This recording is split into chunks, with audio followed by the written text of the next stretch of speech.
భాష వేరుకుంటుంది. ఏదైనా ఒక తాళపత్రం తీసుకున్నాము, బాగుంది తాళపత్రం అని దాన్ని తీసుకుంటుంది, బాగా రాసుకుంటారు, బుక్లో రాసుకుంటారు. ఇట్లా బుక్లో రాసుకున్న తర్వాత ఒక అక్షరం మిస్ అయిపోయింది. ఏ అక్షరం పెడితే కరెక్ట్గా కన్వర్జన్ జరుగుతుంది, బాగుంటుంది.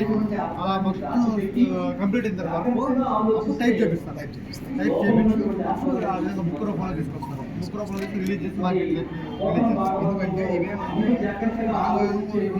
శిథిలం అయిపోతుంది. అవును, అందుకే ఉండవు. అందుకే ఎంత వీలైతే అన్నింటిలో ఇప్పుడు చాలా ఉన్నాయన్నమాట ఇలాంటివి. అప్పట్లో ఒకప్పుట్లో గ్రంథ పరిష్కరణ బాగా చేసేవాళ్ళు.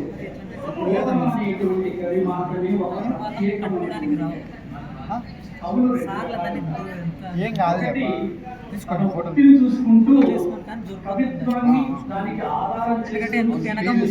వెనక ముందు అయిపోతే అవి ఇరిగిపోతాయి సార్. మేము ఒక అరేంజ్ లో పెట్టేటాం అన్నమాట, గుంజుతో వచ్చేస్తాయి అంటే కావాలంటే తీసుకోండి, అన్ని తీసుకోండి. రాజులను మెప్పించడానికి సుసంపన్నం చేశారు. ఇందులో మొదటి ప్రయోజనం రాజులను మెప్పించడం, తన బుద్ధిని పెంచుకోవడం. రెండో ప్రయోజనం తన యొక్క వాచకత్వమో లేకపోతే తెలుగు సాహిత్యమో లేకపోతే పద్యమో.